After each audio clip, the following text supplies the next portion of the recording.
వేదాలు, ఉపనిషత్తులు, పురాణాలు, ఇతిహాసాలు ఇవన్నీ హిందూ సంస్కృతిలో ఒక ముఖ్యమైన భాగం. వీటి ద్వారా మనకు దేవతల కథలు, విశ్వం యొక్క రహస్యాలు, సృష్టి రహస్యాలు, ధార్మిక సూత్రాల విలువలు, సమాజానికి ఉపయోగపడే నైతిక విలువలు, మంచి చెడుల మధ్య తేడాలు మనకు తెలుస్తాయి. అంతేకాకుండా చారిత్రక, పౌరాణిక విషయాలు విజ్ఞానాన్ని, వినోదాన్ని, ఆనందాన్ని అందిస్తాయి.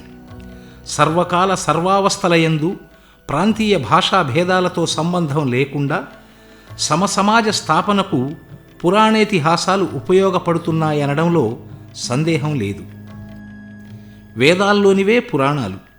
పురాణము అనగా పూర్వం జరిగింది, అయినా కొత్తగా ఉండేది, నిత్య నూతనంగా ఉండేది అని వచనం. 18 మహాపురాణాలు, 18 ఉపపురాణాలు, 2 ఇతిహాసాలు, రామాయణం, మహాభారతం మనకు అత్యంత పవిత్ర గ్రంథాలు. వేదవ్యాసుడు పురాణాల కర్త. ఈ గ్రంథాల్లోని అనేక విషయాలను నేటి సమకాలీన పరిస్థితులకు అనుగుణంగా అన్వయించుకుంటూ అందరికీ ఉపయోగపడే విధంగా ఈ కార్యక్రమాన్ని తీర్చిదిద్దడం జరిగింది. ప్రతి పురాణాన్ని 3 భాగాలుగా చెప్పడం జరుగుతుంది. ప్రతి భాగము గంట నిడివితో పురాణ విషయాలను, విశేషాలను చర్చించటం జరుగుతుంది.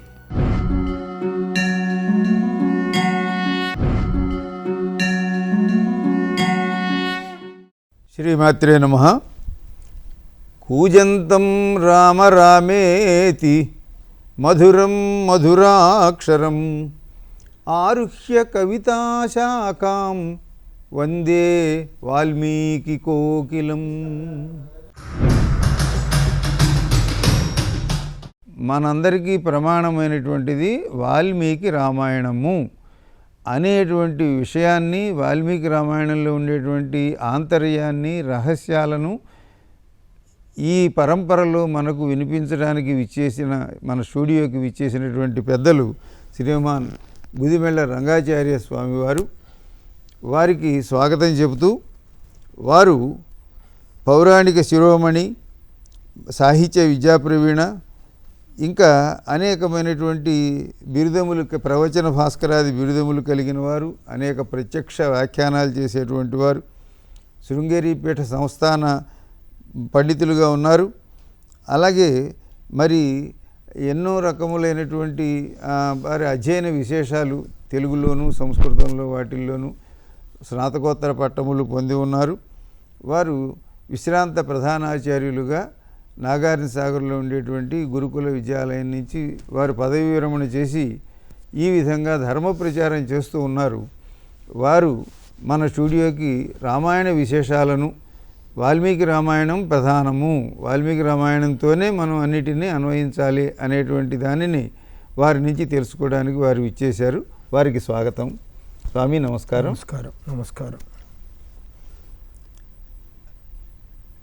ఇప్పటి వరకు నేను ప్రస్తావన చేసినట్లుగా మన సప్తగిరి దూరదర్శన్ ప్రేక్షకులందరికీ తెలియవలసింది, రామకథ అంటే అనేకములైన కథలు ఉంటాయి, వాటిని అవాల్మీకములు అంటాము. అనగా వాల్మీకి చెప్పనివి కొన్ని ఆయా ప్రాంతములలో ఉండే, ఆయా కాలములలో ఉండే కవులు కొన్ని విధాల కల్పనలు చేశారు. కాబట్టి అవన్నీ రామాయణం అని మనం అనుకోరాదు. మరి అసలు ఈ వాల్మీకి ఎవరు అనేది మొదటి ప్రశ్న. అక్కడి నుంచి ఎలా రాయగలిగారు, వాల్మీకి రచించడం ఎలా సాధ్యమైంది, వీటిని ప్రేక్షకులకు తెలియజేయవలసిందిగా కోరుతున్నాను. శుక్లాంబరధరం విష్ణుం శశివర్ణం చతుర్భుజం ప్రసన్నవదనం ధ్యాయేత్ సర్వవిఘ్నోపశాంతయే.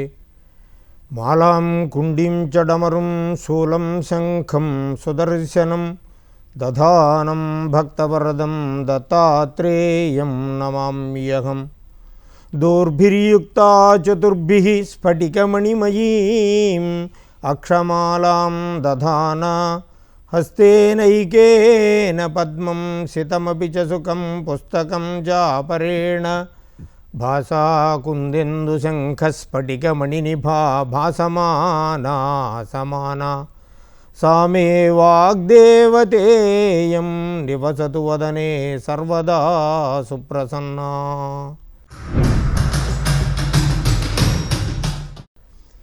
ఆపదామపహర్తారం దాతారం సర్వసంపదాం లోకాభిరామం శ్రీరామం భూయో భూయో నమామ్యహం. కూజంతం రామ రామేతి మధురం మధురాక్షరం ఆరుహ్య కవితాశాఖాం వందే వాల్మీకికోకిలం. మల్లాద్యన్వయ సంజాతం చంద్రశేఖరశాస్త్రిణం అస్మద్గురువరం వందే పురాణాగమసాగరం.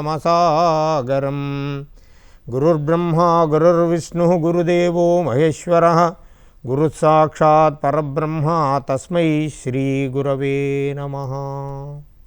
తపస్వాధ్యాయ నిరతం తపస్వీ వాగ్విదం వరం నారదం పరిపప్రచ్ఛ వాల్మీకిర్మునిపుంగవం. శ్రీరామాయణం ఈ శ్లోకంతో ప్రారంభమవుతుంది. వాల్మీకి మహర్షికి ప్రాచేతసుడు అనే పేరు స్పష్టంగా వినపడుతుంది. ఆ ప్రాచేతసుడు అంటే ఎవరు? భృగువంశంలో ప్రచేతాహ అంటే వరుణః వరుణుడు, తస్య పుత్రః భృగుః, ప్రాచేతసాహ అంటే భార్గవాహ, భృగుర్వై వారుణి పితరముపససారా అని శృతివాక్యం. ప్రాచేతస గణములనే ఋషివంశాలు ఉన్నాయి. ఆ కోవకి చెందినవాడే వాల్మీకి. లోకంలో ఒక ప్రసిద్ధంగా అందరూ చెప్పుకునేది ఉంది. ఒక బోయవాడని, మృగహింసలు చేస్తూ ఉండేవాడని వినపడుతోంది. పురాణ వచనాలు పట్టి చూస్తే స్కాంద పురాణంలో వాల్మీకి రభవద్ బ్రహ్మ వాగభూతస్య రూపిణి, వాల్మీకి బ్రహ్మాంశతో పుట్టినట్లుగా ఈ వచనం చెబుతోంది. ఇంత ప్రసిద్ధమైన మహాకావ్యకర్త విషయం మనం సమగ్రంగా విచారించాలి. అది చాలా అవసరం. అంత మహనీయుడు కాకపోతే ఇంత మహత్తర గ్రంథాన్ని ఎలా రచించగలుగుతాడు? గతంలో వ్యాస మహర్షి సనత్కుమారుణ్ణి అడిగాడు, ఈ వాల్మీకి ఎవరు, ఎక్కడివాడు అని సనత్కుమారుడు అడిగితే వ్యాసునికి సనత్కుమారుడు సవివరంగా చెప్పాడు. ఆసీద్వ్యాస పురావిప్రః సుమతి భృగువంశజ రూపయౌవన సంపన్నః తస్య భార్యాద కౌశికీ తస్య పుత్ర సముత్పన్న స్త్రగ్విశర్మేతి అగ్నిశర్మేతి నామకః సపిత్రా ప్రోచ్యమానోపి వేదాభ్యాసం నమన్యతే. పూర్వం అంటే త్రేతాయుగంలో భృగువంశంలో సుమతి అనే బ్రాహ్మణుడు ఉండేవాడు. అతని భార్య కౌశికి, కౌశిక గోత్రంలో పుట్టింది. వారిద్దరికీ ఒక కుమారుడు కలిగాడు. అతని పేరు అగ్నిశర్మ. అతనికి తండ్రే వేదాధ్యయనం చేయించాడు. అతనికి వేదాధ్యయనం వైదిక కర్మలు మనసుకి ఎక్కలేదు. అతనికి వివాహం అయింది. కొంతకాలం గడిచాక దుర్భరమైన అనావృష్టి క్షామం ఏర్పడ్డాయి. అప్పుడు సుమతి భార్యాపుత్రులతో దేశాంతరాలకు పోయి అరణ్యంలో ఒక ఆశ్రమం నిర్మించుకొని అక్కడ ఉన్నాడు. అగ్నిశర్మకు ధనార్జనకి ఏ వృత్తి దొరకలేదు. కుటుంబ భరణం చాలా కష్టమైపోయింది. అలా దొరకనప్పుడు ప్రారబ్ధ దోషం వలన హింసాపరుడై దొంగలతో స్నేహం కలిగింది. బ్రహ్మ అంశతో జన్మించిన ఈ అగ్నిశర్మ ప్రారబ్ధ భోగంకై దుష్ట సాంగత్యం హింసాపరుడై అరణ్యంలో అమాయకులు ఎవరైనా కనిపిస్తే వారిని అడ్డగించి కోరిన వస్తువులని తీసుకుని గడిపేవాడు. స్మృతిర్నష్టాగతాకారా గతం గోత్రం గతా శృతి. తాను బ్రాహ్మణుడనే మాటే మరిచిపోయాడు. వేదాలు వదిలిపెట్టేశాడు. భార్గవ గోత్ర వైభవాన్ని మరిచిపోయాడు. కొంతకాలం గడిచాక అదే మార్గంలో సప్తర్షులు దైవికంగా ప్రయాణం చేస్తూ ఉన్నారు. అగ్నిశర్మ దృష్టిలో పడ్డాడు. వారిని చంపి వారి వద్ద ఉన్న వస్తువులు కాజేయాలనుకున్నాడు. అగ్నిశర్మ వాళ్ళతో ఇలా అన్నాడు, వస్త్రాణీమాని ముంచధ్వం ఛత్రకోపారహే తదా హంసత్యాహి మయాయూయం గంతారో యమసాధనం. మీ వస్త్రాలు సామాన్లు పాదుకులు అన్నీ నాకు ఇచ్చేసేయండి. మిమ్మల్ని సంపదలుచుకున్న యమలోకానికి వెళ్ళిపోతారు. క్రూరంతో కూడిన భ్రష్టుడైన బ్రాహ్మణుడు అగ్నిశర్మ యందు అనుగ్రహ బుద్ధి కలిగి పాపం అత్రి మహర్షి ఆయన ఆధ్యాత్మిక ఆది భౌతిక ఆది దైవికములైనటువంటి త్రివిధములైన తాపములను అనేకమైనటువంటి జ్ఞానాన్ని ఉన్నాయి అని అత్రి మహర్షికి అర్థం. అపకారం చేయని మమ్మల్ని నిష్కారణంగా చంపితే పాపం వస్తుంది తెలుసా? ఈ పాపం ఎవరో అనుభవిస్తారు. తన తల్లి తండ్రి భార్యాపుత్రాలను అడిగి రమ్మంటారు.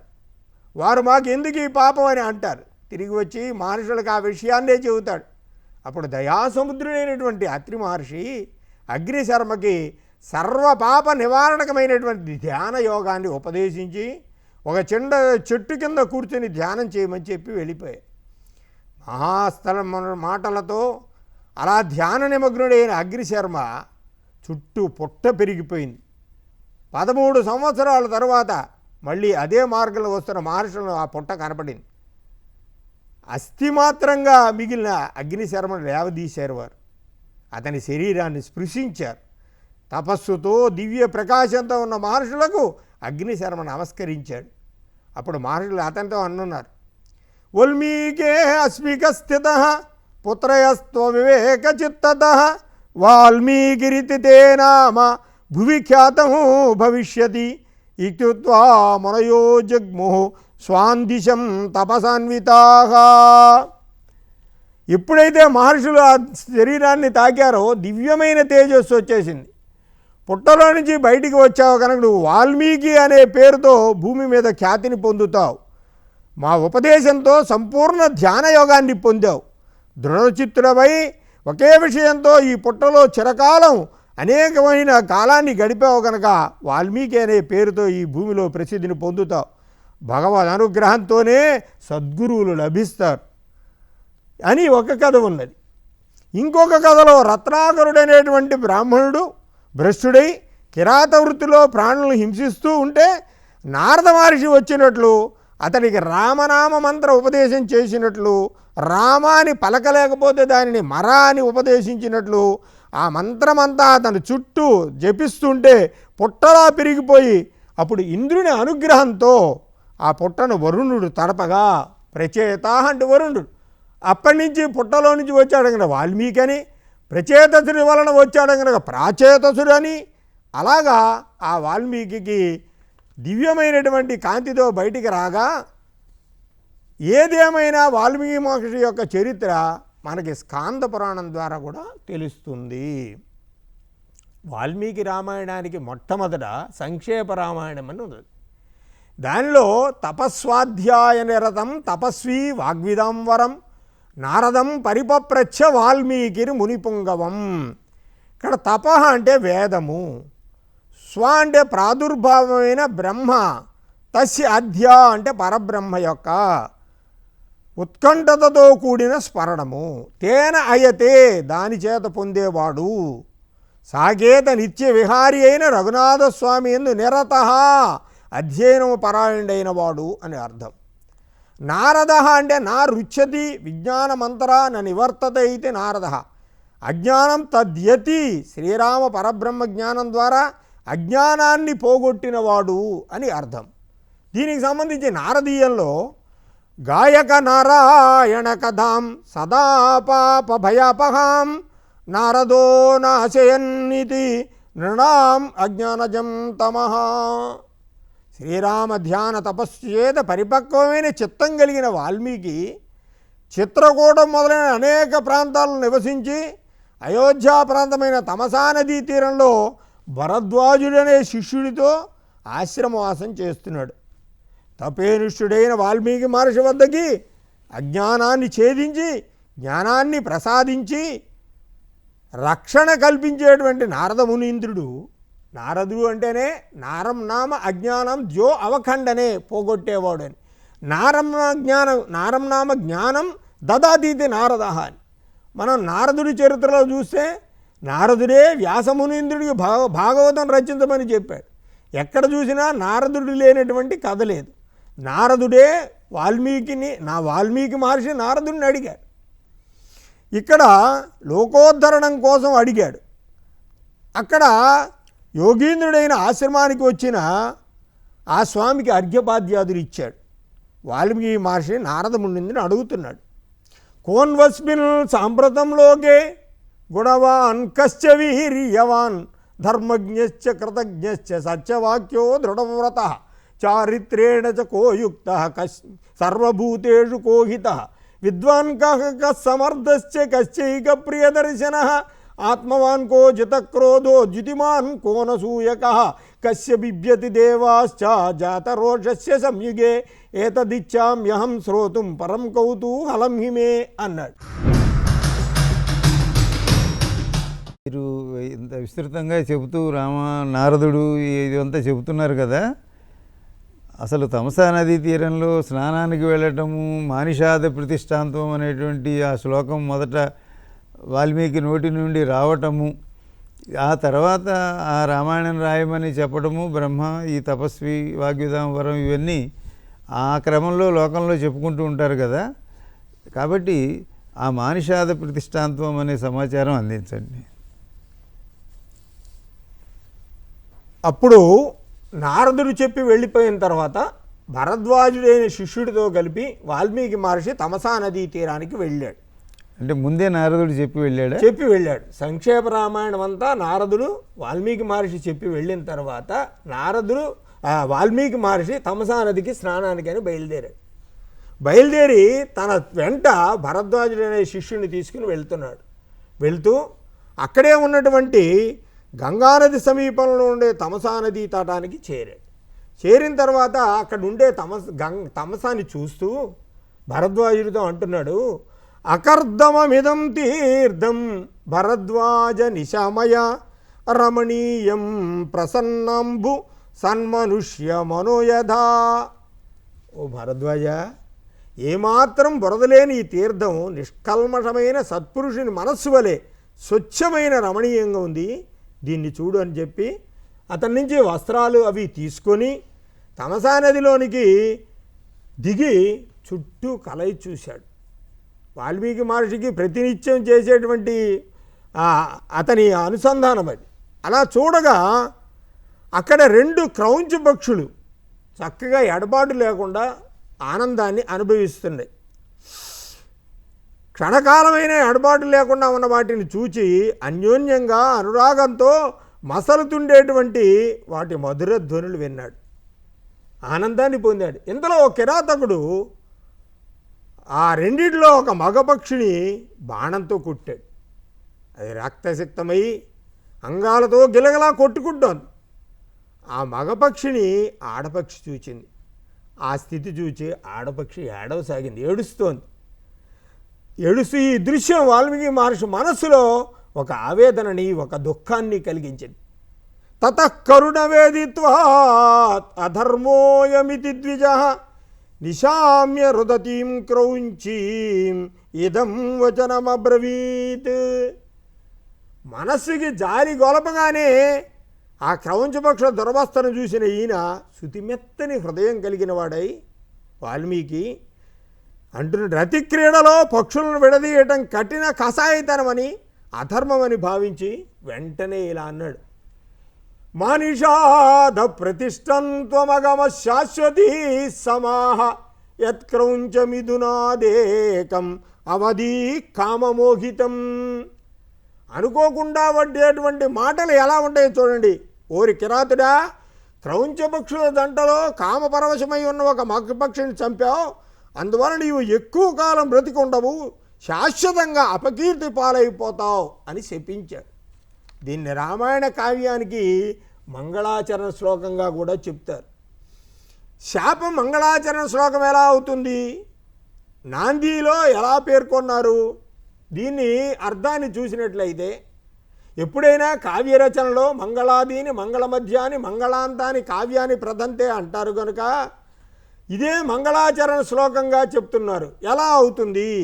మా రమా మంగళదేవత, మా అన్న దగ్గర మహాలక్ష్మిని తీసుకోమన్నారు. ఓ శ్రీనివాస, కామాతురుడైనటువంటి పరమసాధ్యైన సీతాదేవిని అపహరించిన దుష్ట రావణ్ణి చంపి నీవి చిరకీర్తిని పొందుతావు అని దీనికి పండితులు వివరణనిచ్చారు. ఎంత విచిత్రమో కదా. ఈ శ్లోకంలోనే రామాయణంలోని 7 కాండల కథాంశాలు కూడా చెప్పబడ్డాయి. ఒకసారి ఎలా ఉన్నాయో చూద్దాం. మా నిషాద అంటే లక్ష్మీదేవి అవతారమైన సీతాదేవిని చెట్టబట్టిన ఓ రామా. ఈ పదం ద్వారా మనకి సీతారామ కళ్యాణ ఘట్టం అంటే బాలకాండ అర్థమవుతుంది. ప్రతిష్టాం త్వం అగమః, పితృవాక్య పరిపాలన వనొచ్చి నీవు జగద్విఖ్యాతిని పొందావు అంటే ఇది అయోధ్యకాండను తెలియజేస్తుంది. శాశ్వతీ సమాహ, ఆడిన మాట తప్పకుండుటకై శ్రీరామును నీవు పెక్కు సంవత్సరాలు వనవాసం చేశావు అని అరణ్యకాండ తెలియజేస్తుంది. క్రౌంచ మిథునాత్ అంటే దుష్టుడైనటువంటి ప్రవర్తన కల తారా వాలి దంపతులలో వాలి వధ చూపించాడు కనుక ఇది కిష్కింధకాండను తెలియజేస్తుంది.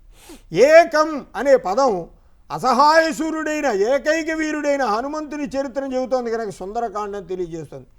అవధీహి, లోకకంటకుడైన దుష్ట రాక్షసుడైన రావణుని సంహరించావు కనుక దీని ద్వారా రావణ వధ తెలుస్తోంది, యుద్ధకాండ తెలుస్తోంది.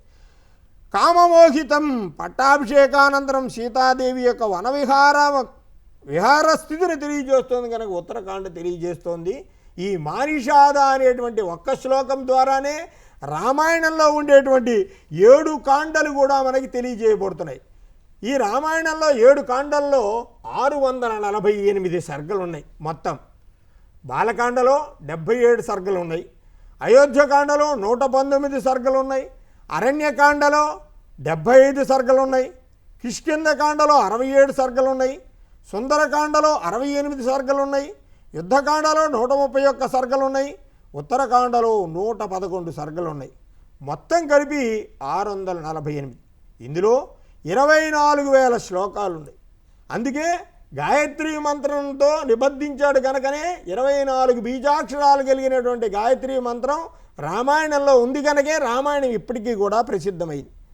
ఇక్కడ మనం కూడినట్లయితే 6, 4, 8 కలిపితే 18, 18, 1, 8 కలిపితే 9 పరిపూర్ణమైన సంఖ్య కలది కనుకనే పరిపూర్ణమైన కావ్యమైంది. ఇందులో వాల్మీకి మహర్షి ప్రతి 1000 శ్లోకాలకు ఒక గాయత్రి మంత్ర బీజాక్షరాన్ని ఉంచడం చేత ఈ గ్రంథం ఎంతో పవిత్రమైంది.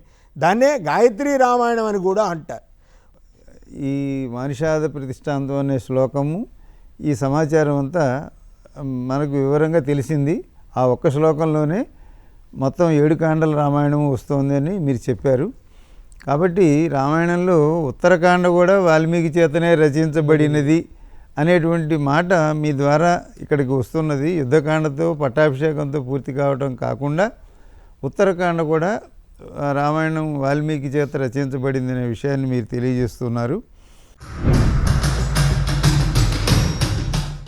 ఆ తర్వాత ఈ రామాయణం ఇంత విస్తృతంగా ఒక మానవ జీవన విధానాన్ని తీర్చిదిద్దటంలో, ధర్మాన్ని రక్షించటంలో ఇంత విస్తృతమైనటువంటి స్థానంలో ఉన్నది కదా ఇవాళ. ఇప్పుడు ఇది ఎలా వాల్మీకి సాధ్యమైంది దీన్ని రచించడం అనేది కొంచెం తెలియచేయండి.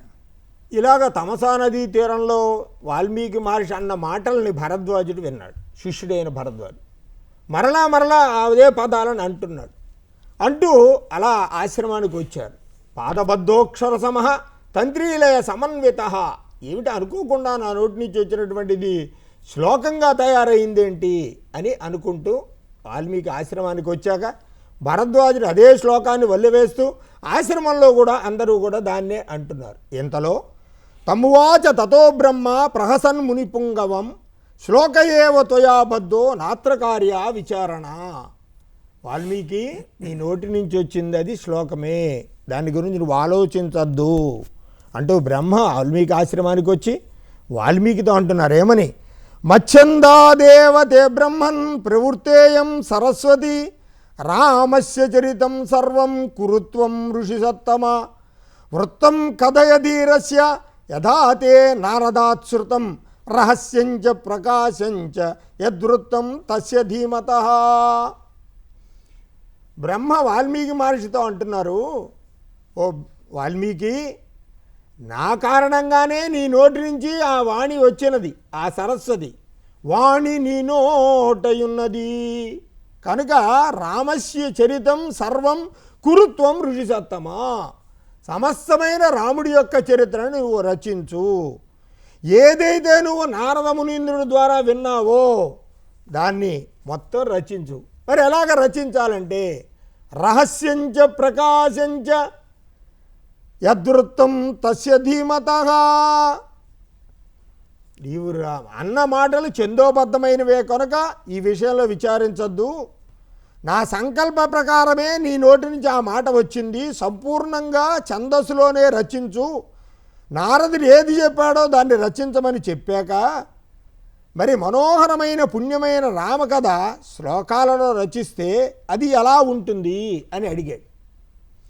బ్రహ్మ ఇచ్చిన వరం వలనే త్రేతాయుగంలో జరిగిన కథ అయినా వాల్మీకి రచించిన రామాయణం ఎన్ని యుగాలైనా కూడా ఉన్నది అంటే బ్రహ్మ వరప్రసాదం. ఏమన్నాడు బ్రహ్మగారు వాల్మీకితో? యావత్ స్థాస్యంతి గిరయః సరితశ్చ మహితలే తామద్రామాయణీ కథా లోకేషు ప్రచరిష్యతి యావద్రామాయణ కథా త్వత్కృతా ప్రచరిష్యతి తావద్ధర్మమదశ్చత్వము ముల్లోకేషు నివత్స్యసి. ఈ భూమండలంలో పర్వతాలు నదులు ఉన్నంతకాలం ఈ రామాయణ కథ సమస్త లోకాల్లో కీర్తింపబడుతుంది. నీ కీర్తి ప్రతిష్టలు ముల్లోకాల్లోనూ వ్యాపిస్తాయని బ్రహ్మ వరాన్ని ఇచ్చాడు. ఆ బ్రహ్మ వరంతోనే రామాయణం ఇప్పటికీ కూడా నిలబడింది. ఈ దశరథుడు చాలా కాలం సంతానం లేక అశ్వమేధ యాగం చేశారని, ఆ తర్వాత మరొక యాగం పుత్రకామేష్టి యాగం చేశారని, దీనివలన ప్రయోజనాన్ని పొందారని చెబుతారు కదా. అనగా యజ్ఞయాగాదుల చేత మనం మన ప్రయోజనాలను పొందటానికి ఉండేటువంటి మార్గం వేదం చెప్పినటువంటి మార్గం. ఈ మార్గాన్ని దీనికి సంబంధించినటువంటివి ఎవరి ద్వారా దీన్ని దశరథుడు తెలుసుకున్నాడు, ఏ విధంగా దీన్ని సమర్థంగా చేయగలిగాడు, తను అనుకున్న లక్ష్యాన్ని సాధించగలిగాడు వివరించండి. దశరథ మహారాజు అయోధ్యను రాజధానిగా చేసుకుని కోసల రాజ్యాన్ని పరిపాలిస్తున్నాడు. తైత్రీయ బ్రాహ్మణలో ఏముందంటే అపరాణి మృత్యుజ సమానహంతి ఆసుబ్రహ్మణ్యాయ సర్వం పాల్మినంతరతి తరతి బ్రహ్మహత్యాదియో అశ్వమేధో నయజేత. రాజా సార్వభౌమో అశ్వమేధేరయజేత అని శ్రౌత సూత్రాన్ని ఆధారం చేసుకొని వశిష్ఠ వామదేవాది మహర్షులంతా కూడా అశ్వమేధ యాగం చేస్తానని దశరథుడు చెప్పగానే చెయ్యమని చెప్పారు. కులస్య వర్ధనంతత్తు కర్తుమర్హసి సువ్రత తదిహేతే సరాజానం ఉవాచు దిశత్తమ భవిష్యంతి సుతారాజన్ చత్వారస్తే కులోద్వహ పుత్రకామో యజేత అని ఉన్నది. పుత్రకామేషి యాగం జరిపించాడు. ఎలా జరిపించాల్సి వచ్చింది? అంగదేశరాజు అయినటువంటి రోమపాదుడు దశరథ మహారాజు యొక్క మిత్రుడు. ఆ రోమపాదుని కుమార్తె శాంతని వివాహం చేసుకున్నటువంటి వాడు ఋష్యశృంగ మహర్షి. ఆ ఋష్యశృంగ మహర్షిని తీసుకొచ్చి చేయమని చెప్పి సుమంత్రుడు సూచనగా చెప్పాడు. అప్పుడు ఋష్యశృంగుణ్ణి తీసుకొచ్చాడు. ఋష్యశృంగుణ్ణి తీసుకొచ్చి అక్కడ అశ్వమేధ యాగం చేశాక పుత్రకామేషి యాగాన్ని జరిపించాడు సరయూ నదీ తీరం. మరి ఈ రోమపాదుని కుమార్తె శాంతాని అనేదానికి దశరథుని కుమార్తె శాంతను తన మిత్రుడైనటువంటి రోమపాదునికి ఇచ్చాడు పెంచుకోవడానికి అని లోకంలో ఉన్న విషయం వాల్మీకి ఏమంటాడు అనేటువంటిది దాని గురించి కూడా సూచనగా మనం చెప్పుకోవచ్చును. ఆ తర్వాత సరే ముందుకు వెళ్దాం మనం. ఈ పుత్రకామేష్టి యాగం చేయటం వలన ఏ విధంగా ప్రయోజనాన్ని పొందాడు దశరథుడు తెలియచేయండి. రాముడు గంధర్వ యక్ష దేవతలకు అందరికీ వజ్జుడు కాడని, రాముడు అహంకారమంతా మనుష్యులను స్మరించదు విడిచిపెట్టాడు కనుక మనుష్యునిచే సంహరింపబడతాడు అని బ్రహ్మ దేవతలతో చెప్పాడు. రావణాసురుడు తీవ్రమైన తపస్సు చేయగా బ్రహ్మ వరాన్ని ఇచ్చాడు. రావణుడు ఏం చేశాడు? మానవులంటే హీనపక్షం గనక మానవులను తప్పించి మిగతా వాళ్ళ నుంచి నాకు ప్రాణహాని ఉండకూడదు అని అడిగాడు. బ్రహ్మ తదాస్తు అని అన్నాడు. ఇలాగ ఉన్న రావణాసురుడు అందరినీ హింసిస్తుంటే ఎక్కడైతే దశరథుడు పుత్రకామేషి యాగం చేస్తున్నాడో అదే సమయంలో దేవతలంతా కూడా కూడి బ్రహ్మ దగ్గరికి వెళ్ళారు. వెళ్ళి రావణాసురుడు పెడుతున్న బాధలన్నింటినీ కూడా చెప్పారు. ఇలా చెప్పగానే ఏతస్మిన్నంతరే విష్ణు ఉపయాతో మహాద్యుతి శంఖచక్ర గదాపాణి జగత్పతి. దేవతలందరూ నారాయణని ప్రార్థిస్తున్నారు. అందరు రాగానే ఆయన వచ్చాడు కదా అని ఏమని ప్రార్థించారు? విష్ణో పుత్రత్వమాగచ్చ కృత్వాత్మానం చతుర్విధం తత్రత్వం మానుషో భూత్వా ప్రవృద్ధం లోకకంటకం అవధ్యంతై కథైర్విష్ణో సమరే జహిరావణిం. దేవతలందరూ ఒకటే ప్రార్థించారు, ఓ మహావిష్ణు, నువ్వు నలుగురిగా పుత్రత్వాన్ని పొందు, మనుష్యుడిగా లోకకంటకుడైనటువంటి రావణాసురుణ్ణి నువ్వే జయించాలి, సంహరించాలి. ఓ మహావిష్ణు, నీవు దశరథ మహారాజు భార్యలయందు నలుగురు పుత్రులుగా జన్మించు.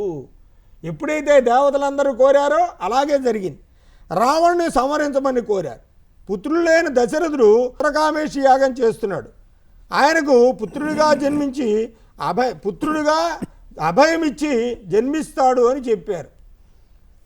అయోధ్యా నామ నగరీ తత్రాశీల్ లోక విస్తృత మనునా మానవేంద్రేణ పురే నిర్మితయా స్వయం. కోసల దేశంలో అయోధ్య అనే పేరు కలిగిన కురువంశం మనువు స్వయంగా నిర్మించాడు. అలాంటి అయోధ్య నగరంలో దశరథ మహారాజుకి 8 మంత్రులు ఉన్నారు. దృష్టి, జయంతుడు, విజయుడు, సిద్ధార్థుడు మొదలైనటువంటి వాళ్ళు, అర్ధపాదుడు, మంత్రపాలుడు, సుమంత్రుడు. అలాగే ఈయనకి పురోహితులు కూడా ఉన్నారు. వశిష్ఠుడు, వామదేవుడు, మంత్రి, అలాగే పురోహితులు, జాబాలి మొదలైన వారు కూడా. అప్పుడు వాళ్లతో ఈ పుత్రకామేషి యాగం చేసిన తర్వాత ఆ పుత్రకామేషి యాగంలో జరుగుతూ ఉండగానే ప్రాజాపత్య పురుషుడు వచ్చాడు. ప్రజాపతే ఇదం ప్రాజాపత్యం. ప్రజాపతి అంటే సంతానం కలగడం కోసం ఏదైతే ఉన్నదో అది. ఆయన ఎవరు? సాక్షాత్ నారాయణుడే. ఈ పుత్రకామేషి యాగం చేస్తుండగానే ఆ హోమగుండం నుంచి పైకి వచ్చాడు, పాయస పాత్ర పట్టుకొచ్చాడు. దివ్య పాయస సంపూర్ణాం పాత్రీం పత్రిమివ ప్రియాం ప్రగృహ్య విపులాం దోర్భ్యాం స్వయం మాయామవీమివా.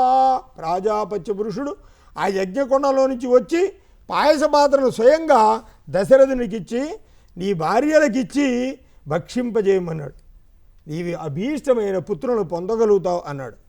ఆ పాయస పాత్ర ప్రాప్తికి దశరథుడు ఎంతో ఆనందించాడు. ఎందుకంటే పుంనాంనో నరకా త్రాయతి ఇది పుత్ర అని ఉన్నది కనుక, సంతానం లేకపోతే రాజ్యం పరిపాలించే వ్యవస్థే ఉండదు కనుక, ప్రజలందరినీ పరిపాలించగలిగేటువంటి పుత్రులు కలగాలి కనుక పాయస పాత్రని స్వీకరించాడు, ఆనందించాడు.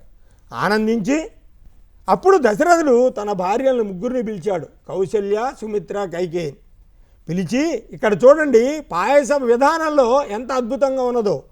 కౌశల్యాయై నరపతి పాయసార్థం దదౌ తదా అర్ధాదర్థం దదౌ చాపి సుమిత్రాయై నరాధిప కైకేయ్యై చావశిష్టార్థం దదౌ పుత్రార్థకారణాత్ ప్రదదౌ చావశిష్టార్థం పాయసస్య అమృతోపమం.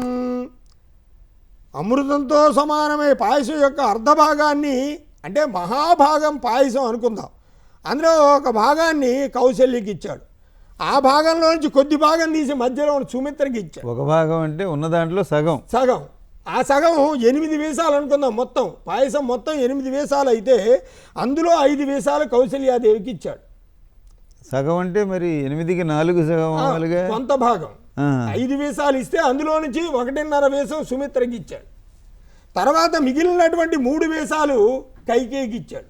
కైకేయికి ఇచ్చి అందులో ఉన్నటువంటి 3.5 భాగాన్ని కౌశల్యాదేవికి ఇచ్చాక 1.5 భాగం కౌశల్య ఇచ్చినటువంటి అంశంతో సుమిత్ర భుజించడం వలన ఆమెకు లక్ష్మణుడు ఆవిర్భవించాడు.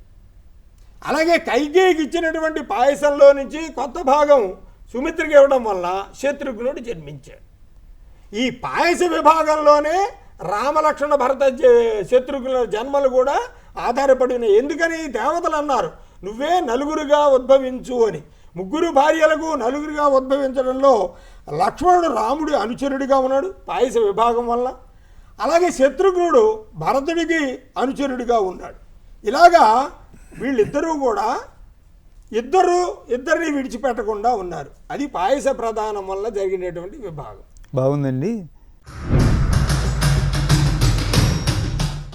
మరి ఇంకా వీళ్ళు జన్మించారు, రామలక్ష్మణ భరత శత్రుఘ్నులు జన్మించారు.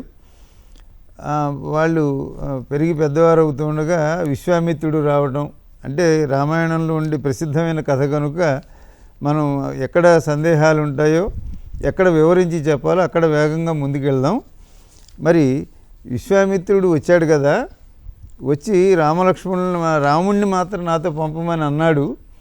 దశరథుడేమో నేనే వస్తానన్నాడు. నువ్వు కాకుండా రాముణ్ణి పంపమని అనటంలో ఉండే ఆంతర్యం ఏమిటి? రాముడేమో చిన్నపిల్లాడు, ఓన షోడశ వర్షోయం అని చెప్పాడు. 16 ఏళ్ళు కూడా లేనటువంటి రాముణ్ణి నాతో పంపించు, ఈ రాక్షస సంహారం చేయవలసి ఉంటుంది, యజ్ఞాన్ని వాళ్ళు పాడు చేస్తున్నారని. మరి విశ్వామిత్రుడు తలుచుకుంటే తానే తన తపశ్శక్తితో వాళ్ళని పోగొట్టగలడు. కాకుండా పోనీ దశరథుడు నేను వస్తా అన్నాడు, నన్ను తాను అతన్ని తీసుకువెళ్ళవచ్చు, సైన్యంతో సహా వస్తా అన్నాడు.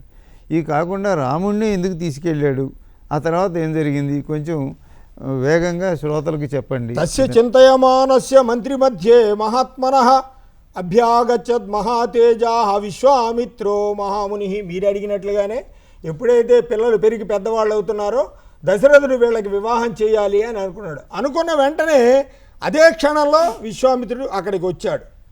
ఎప్పుడైతే మనం మంచి కార్యక్రమాన్ని చెయ్యాలని ఆలోచించుకుంటామో అప్పుడే ఎవరైనా పెద్దవాళ్ళు గొప్పవాళ్ళు రాగానే ఆ కార్యం సఫలమవుతుంది అనేటువంటి అవ్యాక్షీపో భవిష్యంచా కార్యసిద్ధేర్హి లక్షణం. ఒక శుభమైన విషయాన్ని మహాపురుషులు ఆకస్మికంగా రాస్తే కార్యసిద్ధి సూచన అని చెప్పేయచ్చు. దీనికి కార్యసన విమర్శించ గంతుమర్హసి కౌశిక కర్తాచాహమశేషేణ దైవతం హి భవాన్ మమ. దశరథుడిని అడిగాడు విశ్వామిత్రుడు, నీ రాముణ్ణి నాకు ఇవ్వాలి, రాముణ్ణి నాతో పంపించు అని అడిగాడు. అడగగానే అయ్యా మీరు నాకు దేవుడు వంటి వాళ్ళు. దశరథుడు ప్రార్థించాడు, నేను వస్తాను మీతో, నన్ను తీసుకువెళ్ళండి. నరామం నేతుమర్హసి, రాముని మాత్రం మీరు తీసుకువెళ్ళవద్దు, అతన్ని నేను పంపించను అని చెప్పి అన్నాడు. సూర్యవంశరాజులు ఇచ్చిన మాట వెనకాడరు కనుక నువ్వు అలా ఎందుకు అంటున్నావు అన్నాడు. సరే వశిష్ఠుడి వైపు చూశాడు దశరథుడు. అంతకుముందు విశ్వామిత్రుడు అంటున్నాడు, అహం వేద్మి మహాత్మానం రామం సత్యపరాక్రమం వశిష్ఠోపి మహాతేజా ఏ చేమే తపసి స్థితా. ఓ దశరథ, నువ్వు రాముడిని ఇవ్వనంటున్నావు. రాముడు సామాన్యమైన వాడు కాదు, సత్యమైన పరాక్రమము కలిగినవాడు. ఎందుకంటే నాకొక్కడికే కాదు, నీ దగ్గర ఉండేటువంటి మహత్తనీయులైన మాననీయులైన మహర్షులు అందరికీ తెలుసు. వశిష్ఠుడు వామదేవుడు మొదలైన వాళ్ళందరికీ తెలుసు. మరి నీ కుమారుడు ఎంతో నాకు ఇష్టమైనవాడు. బాల్యం గడిచిపోయింది అతనికి. నాకు 6 రోజుల యజ్ఞం ఉంది, శత్రాత్రం హి యజ్ఞస్య అన్నాడు. మరి అయితే 10 రోజులు నాతో పంపు అన్నాడు. ఎలాగా అంటే ప్రయాణానికే 4 రోజులు పడుతుంది. అయినా దశరథుడు అంటున్నాడు, ఊన షోడశ వర్షోమే రామో రాజీవలోచన. ఇంకా 16 సంవత్సరాలు కూడా నిండలేదు, నూనూగు మీసాలు ఉన్నాయి, అతన్ని నేను పంపలేను అంటూ ఆ రాముణ్ణి నరామం నేతుమర్హసి అన్నాడు. దశరథ మాటలు విన్నటువంటి విశ్వామిత్రుడు దశరథుని పుత్రభావంతో శ్రీరామశక్తి సామర్థ్యాలు తెలియడం లేదని దశరథుని భయపెట్టడానికి కోపావేశాలు అభినయించాడు. ఇదీదంతే క్షమం రాజన్ గమిష్యామి యథాగతం మిథ్యా ప్రతిజ్ఞ కాకుత్స సుఖీభవ సబాంధవ అని ఒక్కసారి అనేశాడు. ఓ రాజా, నువ్వు ఆనందంగా సుఖంగా ఉండు, నేను వెళ్ళిపోతున్నాను అనగానే కోపం వచ్చి ఏమవుతుందో, ఎందుకంటే మహర్షులు తెప్పిస్తే కోపం వస్తే క్రోధం వస్తే అమ్ముని ఎల్గి చూచును అక్షణ మాత్రాన గోత్రధారుని ద్రమ్ములు వ్రయ్యు ఆ ఇసుము దక్కగా అంబుదిలింగు 3 లోకములు గ్రమ్మగా తిరుగు గాడ్పు సెలింపగనోడు ఉగ్రతన్ బమ్మినన్ అన్నాడు. కనుక మహర్షులు కోపగిస్తే ప్రమాదం అని చెప్పి అప్పుడు వశిష్ఠుడిని అడిగాడు. వశిష్ఠుడిని అడగగానే వశిష్ఠుడు ఇవ్వవచ్చు అన్నాడు. అలాగే వశిష్ఠుని మాట మీద వశిష్ఠుని అనుమతితోనే అనుమతి సలహా సూచనతోనే రాముణ్ణి పంపాడు. రాముడితో పాటు లక్ష్మణుడు కూడా బయలుదేరి వాళ్ళిద్దరూ అనేటువంటి బంధం కనుక స్వయంగా తానే వెళ్ళాడు. కాబట్టి ఆ విధంగా రామలక్ష్మణుడు వెళ్ళిన తర్వాత అనేక విద్యలు నేర్పాడు విశ్వామిత్రుడు అంటారు. ఆ విద్యలంటే వీళ్ళు ఇక్కడే ఉండి నేర్చుకోవచ్చు కదా, ఆయన వెళ్ళి ప్రత్యేకంగా నేర్పిన గొప్ప విషయాలు ఏమన్నా ఉన్నాయా అనేవి తెలిస్తే ఇప్పటి పిల్లలకు కూడా చాలా మనం ప్రత్యేకంగా విద్య నేర్చుకోవాలనే జ్ఞానం కలుగుతుంది. కాబట్టి ఏ విద్యలు నేర్పాడో చెప్పండి. వాల్మీకి మహర్షి రామాయణంలో విశ్వామిత్ర పాత్ర బాలకాండలో 18వ సర్గ నుండి 74వ సర్గతో కథా సందర్భంలో కలిసి ఉండేట్టుగానే చూశాడు. వాల్మీకి విశ్వామిత్రుని కోసమే 56 సర్గలు వినియోగించాడు. శ్రీమద్ రామాయణం గాయత్రీ మంత్ర ప్రతిపాదన పరబ్రహ్మ విలాసంగా మనకి ఊహించుకోవచ్చు. ఎందుకంటే గాయత్రీ మంత్రదర్శ విశ్వామిత్ర మహర్షి కనుక పరబ్రహ్మని తన వెంట తిప్పుకోవడానికే యాగమనే నెపంతో రామచంద్రమూర్తిని ఇవ్వమని యాచించాడు. శ్రేష్ఠాస్మై ప్రదాస్యామి అన్నాడు. దశరథుడు ఊరికే ఇస్తాడా అని అనుకోకుండానే రాముడికి నేను శ్రేయస్సుని ఇస్తాను అని అన్నాడు. సీతా కళ్యాణం కూడా జరిపిస్తానని ధ్వనిగా మనకు అనిపిస్తుంది ఆ శ్రేయస్సులోనే. విశ్వామిత్రో యయావగ్రే తతో రామో మహాయశాః కాకపక్షధరో ధన్వీ తంచ సౌమిత్రి అన్వగాత్. విశ్వామిత్రుడు ముందు వెళ్తున్నాడు, అలాగే ఆయన వెనక రామచంద్రమూర్తి వెళ్తున్నాడు, ఆయన వెనక లక్ష్మణుడు వెళ్తున్నాడు. అంటే మహాత్ముల్ని ఇతరు అనుసరించాలి అని మనకి తెలియజేస్తోంది రామాయణం. రామాయణ ప్రయాణానికి కౌసల్యాదేవి మంగళాలు సమకూర్చింది. 1.5 యోజనాలు ప్రయాణించిన తర్వాత సరయూ నదీ తీరంలో దక్షిణ తటానికి వెళ్ళి విశ్వామిత్రుడు రామా అని సాదరంగా పిలిచాడు. నాన్న ఇలా రా, ఈ నీటిని ఆచమనం చెయ్యి అన్నాడు. చేసి ఇద్దరూ చేశారు, రామలక్ష్మణులు ఇద్దరు. వాళ్ళిద్దరికీ బల అతి బల అనే 2 విద్యలని మంత్ర సముదాయంతో ఉపదేశించాడు.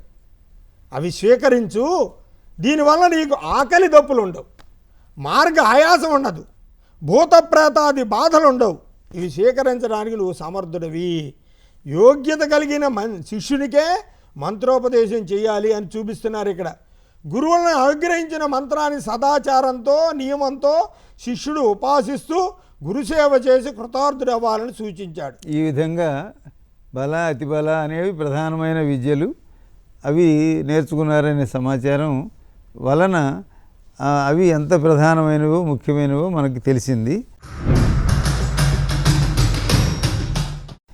ఆ తర్వాత ఈ తాటక సంహారం కానీ ఇవన్నీ అయిపోయిన తర్వాత వీళ్ళు మిథిల వైపు వెళ్ళటం, మిథిల వైపు వెళ్ళిన తర్వాత అక్కడ ఈ శివధనుర్భంగం సమాచారం, సీతా కళ్యాణం ఇది ఉన్న సందర్భంలో అసలు జానకి అని అనబడే అమ్మ సీతమ్మ, ఈమె నిజంగా జనక మహారాజు గారి అమ్మాయా, ఈ జనక పుత్రిక అవుతుందా, ఆయనకు వేరే పిల్లలు ఉన్నారా, అసలు ఈ సమాచారం ఏమిటి, ఆ తర్వాత శివధనుర్భంగం అనేది ఎందుకు అక్కడ ఏర్పాటు చేయబడింది, దానివలన ఉండేటువంటి కథా ఆంతర్యాల రహస్యాలు తెలుస్తాయి. శివకేశవులు ఇద్దరూ కూడా రామాయణం అంతా విస్తరించి ఉన్న విషయం కూడా తెలుస్తుంది కనుక అది వివరించండి. విశ్వామిత్రుడు రామలక్ష్మణులు తీసుకుని జనక మహారాజు పట్టణమైన మిథిలా పట్టణానికి బయలుదేరి వెళ్ళాడు. అక్కడ విశ్వామిత్రుడు శివధనస్సుని పెట్టి ఉంచాడు. సీత ఎలా లభించిందో చెబుతున్నాడు. లోకేశ్వరి అయిన మహాలక్ష్మి మిథిలానగర క్షేత్రంలో ఉత్తర ఫల్గుణి నక్షత్రంలో శతసూర్యకాంతి కలిగినదై నాగడి చాలులో దొరికింది అని పద్మపురాణం చెప్పింది. అదే రామాయణంలో 66వ సర్గలో అధమే కృషత క్షేత్రం లాంగలాదుతితా తతః క్షేత్రం శోధయతా లబ్ధా నామ్నా సీతేతి విశ్రుత భూతలా ద్వితితా సాతు వ్యవర్ధత మమాత్మజ. సీత లాంగల పద్ధతి అన్నారు. సీత అంటే నాగడి చాలులో ఉండే ప్రాంతాన్ని సీత అంట. అందుకని నాగడి చాలు ద్వారా పుట్టింది కనుక ఆమెకు సీత అనే నామకరణం చేశాడు. ఆమె నిత్య యవన ప్రాప్తమై ఉంది. తతోభూత్ ఔరసీతస్య ఊర్మిళ నామ కన్యక. సీత పెరుగుతుండగానే జనక మహారాజుకి ఔరసపుత్రిగా ఊర్మిళ కూడా జన్మించింది. దేవరాత్రి ఊర్మిళ కన్న కూతురు. ఆమె అయోనిజగా ఉద్భవించిన ఆమె సీత కనుక ఇలా ఉండగా ప్రీతశ్చ భగవానీశ త్రిశూలి నీలలోహిత ప్రదదౌ శత్రునాశార్థం జనకాయాద్భుతం ధనుహు. దేవరాత్రి సమయంలో పరమేశ్వరుడు ఇది కూర్మ పురాణాలు చెప్పాడు. జనకుని యజ్ఞభాగాలతో ప్రీతుడైన మహేశ్వరుడు శత్రునాశనం కోసం జనకుని సర్వాధికారాలతో ఇచ్చినట్టుగా తెలుస్తుంది ఈ ధనస్సు. శివధనస్సు శివుడిచ్చిన ధనస్సు కనుక శివధనస్సు అయింది. ఈ శివధనస్సుని ఎవరైతే ఎక్కువ పెడతారో వారికి నా కుమార్తె అయిన వీర్యశుల్కేతి విస్తృత కీర్తిత, వీర్యశుల్క అని ప్రసిద్ధి చెందినటువంటి సీతను ఇస్తాను అని వాళ్ళ జనక మహారాజు విశ్వామిత్రుడితో కూడా రామలక్ష్మణులతో చెప్పడం జరిగింది. ఈ శివధనుస్సుని రాముడు ఎక్కుపెట్టబోతూ ఉండగా అనుకోకుండా అది భంగం కావటం, ఈ విధంగా ఆయన అందులో గెలవటం, అప్పుడు సీతను వివాహం చేసుకోమంటే మా నాన్నగారికి చెప్పండి అని అనటం, వెళ్ళటం, వాళ్ళందరూ వెళ్ళి సమాచారం తీసుకుని రావటం, ఇదంతా కథ అందరికీ స్పష్టంగా ఉన్న విషయమే. అయితే సందేహాలు ఎక్కడెక్కడ ఉంటాయో అటువంటి చోట్ల మనం వేగంగా చెప్పడానికి వీలవుతుంది. కాబట్టి ఇప్పుడు ఈ సీతారామ కళ్యాణం, లోక కళ్యాణం అని మనం ఏటా పెద్ద పెద్దగా పండగలుగా ఇవన్నీ జరుపుకుంటూ ఉంటాం. అదే సమయంలో మిగతా వాళ్ళ పెళ్ళిళ్ళు కూడా అయినాయి కదా. ఈ పెళ్ళితో పాటు ఆ పెళ్ళిళ్ళు కూడా ఎవరూ చేయకపోవటం, కానీ లక్ష్మణ కళ్యాణం చేయట్లేదు, భరత కళ్యాణం చేయట్లేదు, శత్రుఘ్న, ఇవన్నీ వీటిలో ఉండేటువంటి ఆంతర్యం ఏమిటో కొంచెం వివరించండి.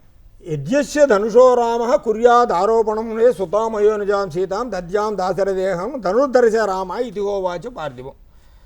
మహారాజుతో అన్నాడు జనకుడితో, రాముడికి ధనస్సును చూపించండి. పక్కనే ఉన్నటువంటి లక్ష్మణుని కూడా చూడమనే కదా అర్థం. వాళ్ళిద్దరూ విడిపోని బాంధవ్యం కనుక చూపించమన్నారు.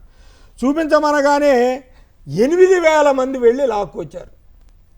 8,000 మంది ఆ ధనుస్సు ఉన్నటువంటి పెట్టెను తీసుకొని వచ్చారు. తీసుకొని వచ్చి చూపించారు. చూపించగానే అప్పుడు రాముడు అన్నాడు, విశ్వామిత్రుడి అనుజ్ఞతోనే ఏదైనా చేయాలి, విశ్వామిత్రుడు ఆజ్ఞాపిస్తేనే చేయాలి. విశ్వామిత్రుడు వైపు చూశాడు. తోలనే పూరనే పివా అన్నాడు. అయ్యా నేను ఒకసారి చూస్తాను అన్నాడు. చూడమన్నాడు. చూసిన తర్వాత ధనస్సుని పెట్టె తీశారు, పైకి తీశాడు. అల్లెగతాడు బిగించబోతున్నాడు. బిగించబోగానే బభంజ ధనుర్మధ్యే, ఆ ధనస్సు మధ్యలో విరిగింది.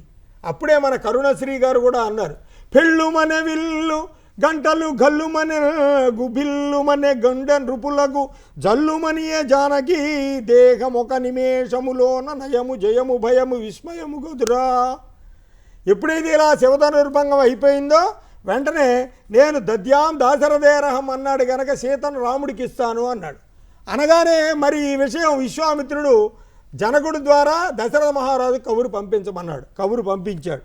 కబురు పంపించగానే దశరథుడు శుభవార్త విని వాళ్ళందరినీ తీసుకుని వచ్చాడు. తీసుకొని వచ్చాక విడిదులు అన్నీ ఇచ్చారు. ఇచ్చిన తర్వాత ఎప్పుడైతే ఈ విడిది జరుగుతోందో అప్పుడే యదా ఆ కుశధ్వజుడు వచ్చాడు. జనక మహారాజు తమ్ముడు ఎప్పుడైతే వచ్చాడో కుశధ్వజునికి 2 కుమార్తెలు ఉన్నారు, మాండవి శృతకీర్తి అని. అలాగే జనక మహారాజు దశరథుడితో మాట్లాడాడు. వాళ్ళకి అర్ఘ్యపాద్యాదులు ఇచ్చారు. వాళ్ళందరూ కూడా వామదేవ జాబాలి అత్ర అందరితో మహర్షులతో అందరితో వచ్చారు. వచ్చిన తర్వాత ఇక్కడ కళ్యాణం చేయబోతున్నారు. కళ్యాణం చేయబోతుంటే సేయం మమసుతారాజన్ విశ్వామిత్ర పురస్కృతై యజుజయాగతై రాజన్ నిర్జత తవపుత్రగై తస్మై దేయా మయా సీత వీర్యశుల్క అని కబురు పెట్టాడు కదండి. కబురు పెట్టగానే వాళ్ళంతా వచ్చారు. ఇప్పుడు ఇద్దరి వంశాలు సమానంగా ఉన్నాయా లేదా, వీళ్ళ వంశం వాళ్ళ వంశం, ఎందుకంటే వివాహస్య వివాదస్య సమయోరేవ శోభతే అన్నారు కనుక మీదే జనక మహారాజు వంశము అటు దశరథ మహారాజు వంశము రెండూ కూడా వాళ్ళ వాళ్ళ గొప్పతనాలు చెప్పుకున్నారు. ఆ వంశాలు అవన్నీ కూడా వాల్మీకి రామాయణంలో వివరంగా ఎవరి వంశ చరిత్రలో అవన్నీ చెప్పబడ్డాయి. నేను ఇందాక ప్రధానమైన ప్రశ్న ఏమంటే 4 వివాహాలు జరిగినప్పుడు సీతారామ కళ్యాణమే మనం అందరం ప్రశస్తంగా జరుపుతూ ఉంటాము. అది ప్రత్యేకంగా దీని యొక్క ఇది లోక కళ్యాణం అని అంటున్నాం కదా, దీని ప్రత్యేకత ఏమిటి అనేది మీరు సంక్షిప్తంగా చెబితే మనం కథ ముందుకు వెళ్దాం. ఎప్పుడైతే రాముడికి కళ్యాణం జరిగిందో రాముడే నలుగురుగా విభాగం చేయబడినప్పటికీ మనం మానవ ధర్మాన్ని ఆచరిస్తున్నాడు కనుక సీత చేరితేనే శ్రీరాముడయ్యాడు. కనుక శ్రీరామ కళ్యాణాన్ని పుట్టినరోజునే మనం చేస్తున్నాం. ఎందుకంటే ఉపాసనాపరులు స్త్రీ లేకుండా చేయరు కనుక స్త్రీతో కలిపే చేయాలి కనుక సీతారాముల ఇద్దరి కళ్యాణం ద్వారానే చైత్రే నామంకే తిథౌ అన్నాడు కనుక ఆ రోజునే కళ్యాణం కూడా చేయడం మనం పరిపాటిగా చూస్తున్నాం. అయితే ఆయనకొక్కడికే చేసి మిగతా నలుగురికి ముగ్గురికి చేయకపోవడంలో కారణం ఆంతర్యం ఏంటంటే వీళ్ళందరూ కూడా రాముడి అంశలే కనుక స్వరూపమే సీతామాత కనుక వాళ్ళిద్దరి కళ్యాణం చేస్తే వీళ్ళందరివి కూడా చేసినట్లే అనేటువంటి భావనతోనే మనం సీతా కళ్యాణాన్ని ఆచరించడం జరుగుతోంది. వాల్మీకి మహర్షి కుశధ్వజుడి కుమార్తెలు మాండవి శృతకీర్తులని అలాగే ఊర్మిళను లక్ష్మణునికి ఇచ్చి వివాహం జరిపించడం ఇందులో రామాయణంలో ఉన్న కథ. అయితే దీన్ని మనం లోక కళ్యాణం కోసం జరిగే కళ్యాణం కనుక సీతారాముల కళ్యాణమే చేయడం పరిపాటిగా ఉన్నది. దానికి సంబంధించి మిగతా కళ్యాణాలు ఎక్కడ జరుగుతాయి అనే దాని విషయం లేదు కనుక మనం ఎక్కడ చూసినా సీతారామ ఆలయాలు సీతారామ కళ్యాణాలే చూస్తున్నాం. అయినా వీళ్ళకి జరగలేదంటే ఆ రోజు వరకే జరిగాయి. వీళ్ళందరి ప్రతినిధి కూడా రాముడే కనుక రాముడికి కళ్యాణం చేస్తే వాళ్ళకు కూడా కళ్యాణం చేసినట్లే. పుట్టినరోజున జరిగే కళ్యాణం ఇది కాబట్టి ఉపాసకులు చేసేటువంటి కళ్యాణంగా చైత్రశుద్ధ నవమి నాడు జరిగేటువంటి కళ్యాణం ఇది అసలు కాక వారి కళ్యాణ ముహూర్తం వేరే ఉందనేది వైశాఖ మాసంలో ఉన్నదని వాల్మీకి రామాయణంలో ఉన్న విషయం ఉంది. కాబట్టి మన చైత్రశుద్ధ నవమి నాడు చేసేది మాత్రం సీతారామ కళ్యాణం. ఆయన అవతార పురుషుడు అవతరించినటువంటి రోజు జన్మ తిథి నాడు చేసే కళ్యాణం ఎవరికైనా ఏ అవతారానికైనా చేస్తాం కనుక అందుకోసం మనం జరిగేటువంటిది సీతారామ కళ్యాణం మాత్రం జరుగుతుందని చాలా మంచి విషయం చెప్పారు. ఆ తర్వాత ఈ వెంటనే రాముడికి పట్టాభిషేకం చేయాలని దశరథుడు త్వరగా చేయాలని అనుకున్నాడు. అనుకుని రేపు నీకు పట్టాభిషేకం చేస్తున్నామని చెప్పారు. రాముడు అంతా సిద్ధమవుతున్నాడు వైదికంగా దానికి జరగవలసినవన్నీ.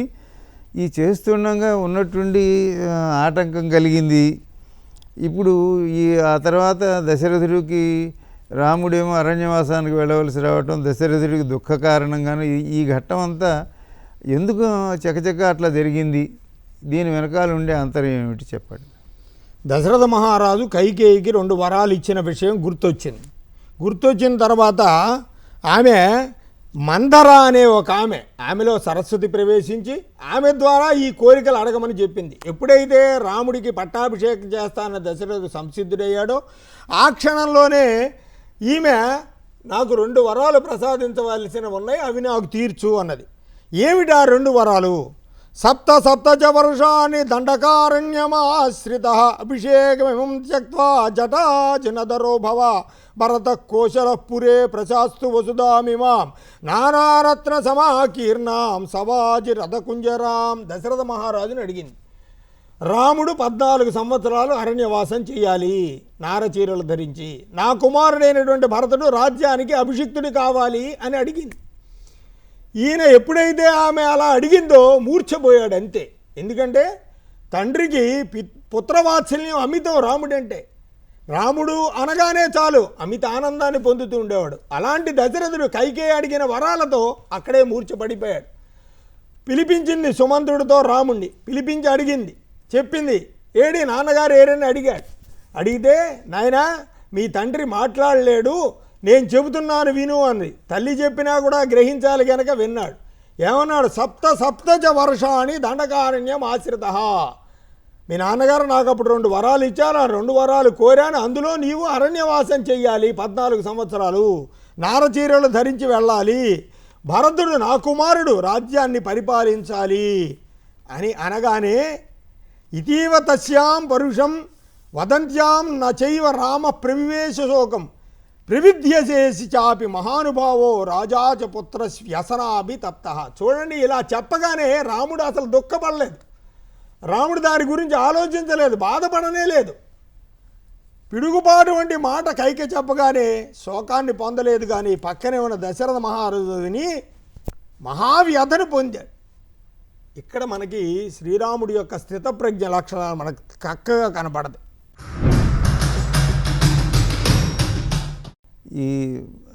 ఇంత ఈ విధంగా జరిగింది. దశరథుని యొక్క నిర్యాణం కూడా జరిగింది. అప్పుడు అక్కడ ఎవరూ లేనప్పుడు దశరథుడి దేహాన్ని రక్షించినటువంటి ఒక రసాయనిక చర్య కూడా రామాయణంలో వర్ణించబడింది. ఇప్పుడు మనం ఏదనుకుంటున్నామో అది అప్పుడు వారు ఆ విధంగా ఔషధాలతోటి దాన్ని సంరక్షించారని జరిగింది.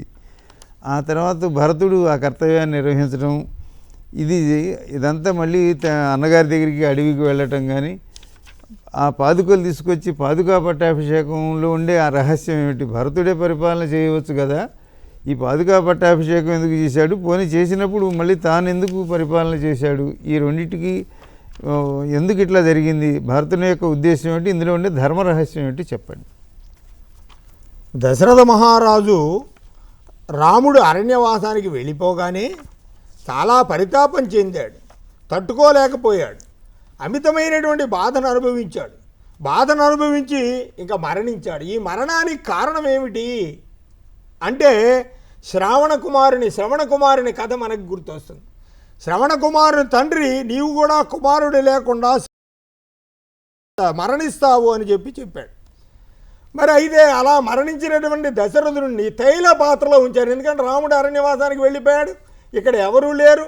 మరి భరతుడిని రాముడు తిరిగి రాడు, అందుకని భరతుడిని తీసుకురావమని చెప్పి పంపించారు. భరతుడిని కేకయ రాజ్యం నుంచి భరతుడిని పిలిపించారు. ఈ వచ్చే వరకు కూడా తైల పాత్రలో ఉంచారు దశరథుని ఆ శరీరం పాడవకుండా ఉండేటట్లుగా. ఇప్పుడంటే అన్నీ మనకి ఇవన్నీ వచ్చేసాయి, మ్యార్చరీ బాక్సులు ఇవన్నీ, అప్పుడు అవి ఉండేవి కాదు. కానీ అందులో తైల పాత్రలోనే ఉంచడం వల్ల ఆ శరీరం అలాగే ఉండిపోయింది. దశరథునికి అన్ని కార్యక్రమాలు చేసిన తర్వాత రాముడు లేని రాజ్యం నాకు వద్దని కైకేయి చెప్పినా వినకుండా అరణ్యంలో ఉండేటువంటి రాముడి దగ్గరికి వెళ్ళాడు భరతుడు. వెళ్ళి రామా నువ్వే రావాలి అని అడిగాడు. అయినా నేను రానన్నాడు. ఏవేవో అనేకమైన రాజనీతి ధర్మాలన్నీ ఉపదేశించాడు. తండ్రి ఎలా ఉన్నాడంటే తండ్రి పోయాడని చెప్పిన తర్వాత అక్కడ పిండోదకాలన్నీ అర్పించాడు రాముడు. రామాయణంలో అనేకమైనటువంటి ధర్మ విషయాలు మనకు కనపడుతున్నాయి. పితృకార్యాలు నిర్వర్తించాలి అని కూడా చెప్తున్నాడు. అలాగే రాజ్యాన్ని పరిపాలించేటప్పుడు ఏ విధమైన రాజధర్మాలు ఆచరించాలో చెప్పాడు. ఇచ్చిన తర్వాత నువ్వు రావాలి రామా అంటే నేను రానన్నాడు. రాకపోతే నీ పాదుకలైనా ఇవ్వమన్నాడు. పాదుకలైనా ఇవ్వమంటే పాదుకే త్వభిషిత్యాద నందిగ్రామేవ సత్తదా సవాల వ్యజనం ఛత్రం ధారయామాస సస్వయం. భరతుడు ఆ పాదుకలు ఇవ్వగానే శిరస్సు మీద పెట్టుకున్నాడు. ఎందుకంటే రాముడు అంతటి వాడు లోకంలో రాజ్యాన్ని పరిపాలించడం అంటే పాదుకలు కూడా రాజ్యాన్ని పరిపాలించే అంటే రాముడే పరిపాలించాడని అర్థం. రాముడి పాదుకలను తీసుకొచ్చి నందిగ్రామంలో అక్కడ అభిషేకం చేశాడు పాదుకలకి. అక్కడ భరతుడే వాలవ్యజనాన్ని విసిరాడు. ఎందుకంటే భరతుడు రాముడే అనుకునే భావంతో ఉన్నాడు కనుక భరతుడు రాముడికి సేవ చేస్తున్నానని ఏది చేసినా పాదుకలకే తెలియజేస్తూ ఉన్నాడు. అలాగా రాముడి మాట జవదాటకుండా భరతుడు అభిషిచార్య పాదుకే తదధీన స్తదారాజ్యం కారయామాస సర్వదా. అన్ని విధాలుగా నందిగ్రామంలోనే ఆ పాదుకలు పెట్టి అక్కడ అభిషేకం చేసి వాటికే ఏ ఏ పరిపాలనా ధర్మ వాటిని అన్నింటినీ వివరిస్తూ ఉన్నాడు భరతుడు. ఇలాగా మీరు చెప్పిన దాన్ని బట్టి భరతుడు కూడా చాలా తెలివిగా చేసినట్టుగా మనకు అర్థమవుతుంది. ఎందుకంటే పితృవాక్య పాలన రాముడు చేశాడు, అదే సమయంలో భరతుడు కూడా చేశాడు అనేది. అంటే నువ్వు అరణ్యవాసానికి వెళ్ళాలి, భరతుడు రాజు కావాలి అనేటువంటిది రెండు వరాలుగా ఉన్న విషయంలో తాను రాజు కాకపోయినట్లయితే తండ్రి మాట తప్పినట్టు అవుతుంది. అరణ్యానికి వెళ్ళటం బట్టి రాముడు ఆ తండ్రి మాటను పాటించాడు. మరి తాను రాజు కావటం అనేది అది సరాసరి ఆయన అన్న తల్లి అన్న ఏమన్నా మొత్తం మీద తన పితృవాక్య పాలన చేసిన పని భరతుడు కూడా చేస్తూ మళ్ళీ అన్నగారి ఎందుండి గౌరవం చేత అన్నగారి పాదుకలతో పక్షాన తాను పరిపాలన చేస్తున్నట్టుగా ఉండే ఒక ఇందులో రెండు మాట పాటించి పితృవాక్య పాలనలో ఉండే చమత్కారం అర్థమవుతుంది. అవునండి, అవునండి. పితృవాక్య పరిపాలనలో భరతుడు రాజ్యాన్ని పరిపాలిస్తున్నాడు, రాముడు అరణ్యవాసానికి వెళ్ళాడు. ఇచ్చిన వరాలు రెండు సత్ఫలితాన్ని పొందాయి. మరి ఈ అరణ్యవాసంలోకి వెళ్ళినట్లయితే అరణ్యవాసం జరిగిన సంవత్సరాల్లో అనేక ఆశ్రమాలు వారు వెళ్ళారు, అవన్నీ చూశారు. మధ్యలో శూర్పణఖ దగ్గరకు పంచవటి దగ్గరికి వచ్చేసరికి శూర్పణఖ ఎదురు కనపడటం, ఆ శూర్పణఖను వీరు ఆమె వీరిని తనను పెళ్లి చేసుకోమని ప్రేమించమని అడగటం, రామలక్ష్మణుల మధ్యన ఆమె కలిగినటువంటి కష్టానికి ముక్కు చెవులు కోయటం, దీనివల్ల వెళ్ళి అన్నగారికి చెప్పడం, ఇదంతా జరిగింది కదా. ఇది ఈ శూర్పణఖ ఇట్లా వెళ్ళి ఎందుకు చెప్పింది, ఎందుకు ఈ విధంగా చేసింది, రామాయణం కథ మలుపు తిరగటానికి కారణం శూర్పణఖ కూడా అవుతుందా, శూర్పణఖే అవుతుందా అనేటువంటిది. మరి ఈ శూర్పణఖ ఎవరు, ఈ హృదయం, ఈమె ఆంతర్యం ఏమిటి అనే విషయాన్ని కూడా సూక్ష్మంగా తెలియజేసినట్లయితే మనం రేపటి భాగంలో మిగతా వివరాలు చెప్పుకోవచ్చు. దీర్ఘబాహుర్ విశాలాక్ష చీర కృష్ణాజినాంబర కందర్ప సమరూపశ్చ రామో దశరథాత్మజ శక్రచాపనిభం చాపం వికృష్య కనకాంగదాం నాదధానం శరాన్ఘోరాన్ విముంచంతం మహావనం నకార్ముఖం వికర్షంతం రామం పశ్యామి సంయుగే హన్యమానంతు తత్సైవం పశ్యామి శరవృష్టిభిః. దశరథ కుమారుడు ఆజానులంబపేవ బాహులు కలిగినవాడు, తాపసి నట్టి శరీరం కలిగిన లక్ష్మణుడితో పితృకార్య దండకార్యానికి వచ్చి ఉన్నాడని ఈ విషయం అంతా కూడా శూర్పణఖ రావణాసురుడికి చెప్తుంది. నన్ను ఇలాగ ఏడిపించారు అని చెప్పిన తర్వాత సీత అయితే యస్య సీత భవేద్ భార్య ఎంచ హృష్ట పరిత్సృజేత్ అభిజీవేత్స్య సర్వేషు లోకేష్వపి పురందరాత్ ఇది తస్యాం అభిప్రాయో భార్యార్థే తవ జాయతే శీఘ్రం వృద్ధియతాం పాదో జయార్థమిహ దక్షిణ అంటూ రావణాసురుణ్ణి ప్రేరేపించింది శూర్పణఖ. ప్రేరేపించిన తర్వాత ఎలాగైనా సీతమ్మ వారిని అపహరించాలి అనేటువంటి ఆలోచన కలిగింది. అరణ్యవాసం చేస్తున్నటువంటి వాళ్ళల్లో ఒక రకమైనటువంటి భావాన్ని కల్పించడానికి మాయాలేడిగా రమ్మని చెప్పి మారీచుడిని సహాయం కోరుతాడు. మారీచుడు అంటాడు, ఎంతో చక్కగా హితబోధ చేస్తాడు. రామో విగ్రహవాన్ ధర్మ సాధు సత్య పరాక్రమ అంటూ రాముడు సాక్షాత్ మూర్తీభవించినటువంటి ధర్మస్వరూపుడు. రాజా సర్వస్య లోకస్య దేవానామివ వాసవ కథన్ను తస్య వైదేహీం రక్షితాం స్వేన తేజస ఇచ్చసి ప్రథమం హర్తుం ప్రభామివ వివస్వతః. ఆమెను నువ్వు ఎలా అపహరిస్తావు? రాముడు సామాన్యమైన వాడు కాదు అని అన్నా కూడా రావణాసురుడు అనేక రకాలుగా మారీచుడిని ప్రాధేయపడతాడు. మారీచుడు బంగారు లేడి రూపంలో అక్కడికి వస్తాడు. ఆ మాయాలేడిని చూసి సీతామహాదేవి మోహాన్ని పొందుతుంది. మోహాన్ని పొంది అది ఎలాగైనా నాకు కావాలి అని చెప్తుంది. చెప్పగానే రాముడు వెంటబడి బాణంతో కొట్టితే మారీచుడు లక్ష్మణ అనేటువంటి ధ్వనిని విని లక్ష్మణుడిని నువ్వు వెళ్ళకపోతే ఒప్పుకోనని సీతామాత గర్జిస్తే లక్ష్మణుడు వెళ్తాడు. వెళ్ళినప్పుడు ఇంతలో ఈయన సన్యాసి వేషంలో వచ్చి సీతామహాదేవిని అపహరించడం జరుగుతుంది. ఇప్పుడు ఇంతకీ రామో విగ్రహవాన్ ధర్మ అని మనందరం గట్టిగా చెప్పుకునేటువంటి మాటని మారీచుడు అన్నాడు. కాబట్టి ఒక రాక్షసుడు కూడా రామావతారంలో ఉండే రహస్యాన్ని గ్రహించాడు. అది చాలా గొప్ప విషయం. కాబట్టి మనం రామాయణం అనగానే ఎవరైనా ఈ మాట చెబుతూ ఉంటాం కనుక అది శత్రువైన వాడు రాక్షసుడైన వాడి చేత ఈ మాట అనిపించడం చాలా విశేషమైన అంశం. ఆ తరువాత సీతాపహరణం జరగటం, తరువాత ఒక పక్షి జటాయువు సహాయం చేయటం, ఇవన్నీ కూడా మనకు రామాయణం ద్వారా ప్రకృతితో మానవుడికి ఉండేటువంటి అనుబంధం, నదులు కానీ వృక్షాలు కానీ సముద్రాలు కానీ జంతువులు కానీ పక్షులు కానీ వానరులు జటాయువు ఇటువంటి వీళ్ళందరూ కూడా ధర్మరక్షణ కోసం ఏ విధంగా పాల్గొన్నారు ఈ కార్యక్రమంలో అనేటువంటి తెలియజేయడం కోసం జటాయువుని ఏ విధంగా తండ్రిలాగా చూశారు రామలక్ష్మణులు అనేటువంటి ఇవన్నీ అనేక విశేషాలు ఇందులో ఉన్నాయి. కాబట్టి ఈ విధంగా మనం రామాయణం అనేటువంటిది వేద ధర్మాలనే చెబుతున్నది. వేద ప్రాచేతసాదాసీత్ సాక్షాత్ రామాయణాత్మన అని చెప్పబడింది. కాబట్టి వేదం ఏది చెబుతోందో అదే విషయాన్ని కథల రూపంలోనూ జరిగినటువంటి సన్నివేశాల రూపంలో మనందరం కూడా తెలుసుకోగలుగుతున్నాం. కాబట్టి ధర్మం అడుగడుగున ధర్మాన్ని ఏ విధంగా చేయాలి, ఏ విధంగా ఆచరించాలి, అందులో ఉండేటువంటి సూక్ష్మాంశములు ఏమిటి, ఇటువంటివి అన్నిటినీ కూడా రామాయణం మనకు అదే వేదంగా, అదే ఉపనిషత్తుగా, అదే ఇతిహాసంగా, అదే పురాణంగా ఇన్నిటినీ సమకూర్చుకొని మనకందరికీ అందిస్తున్నటువంటి విశేషమైన సన్నివేశంలో ఇప్పుడు అరణ్యవాసంలో జరిగినటువంటి కథాభాగం, ఈ తర్వాత వాలి సుగ్రీవుల యొక్క మైత్రి, స్వయంప్రభ, హనుమంతుడి లంకా ప్రవేశము, ఇవన్నీ మనకి రామాయణ కథ అందరికీ తెలిసినటువంటిదే. విభీషణ శరణాగతి, రామరావణ యుద్ధం, ఇందులో ప్రధానంగా మనకి ఆదిత్య హృదయం అనేటువంటిది ఎప్పుడు కూడా అందరూ చదువుకోవటం వలన ఆరోగ్యాన్ని పొందుతారు, మానసిక శాంతిని పొందుతారు, ఇటువంటివన్నీ ఉన్నాయి. అలాగే చివరికి అత్యంత వైభవంగా పట్టాభిషేకం జరిగినటువంటి రామకథ, రామాయణం అంతా కూడా ఇంత విస్తృతంగా ఉన్న దాంట్లో ఏ విధమైనటువంటి మానవ ధర్మాలు, అలాగే వ్యక్తిత్వ వికాసము, ధర్మరక్షణ ఇత్యాది అనేక అంశములు, అలాగే రామాయణంలో ఉన్నటువంటి శాస్త్ర సాంకేతిక విషయాలు ఇవాళే మనకు ప్రస్తావనకు వచ్చాయి.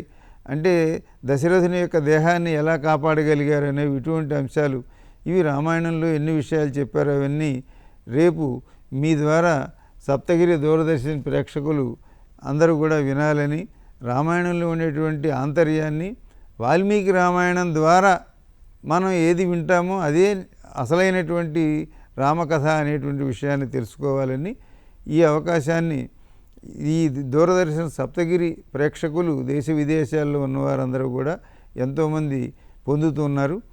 దానిని ఈనాడు మనకు ఇక్కడ వినిపించడానికి పెద్దలు ఇచ్చేసి ఇంత స్పష్టంగా ఈ రామ కథలో ఉండేటువంటి లోతైన విషయాలను ఈరోజు తెలియజేసినందుకు వారికి ధన్యవాదాలు తెలియజేస్తూ నమస్కారం. స్వస్తి.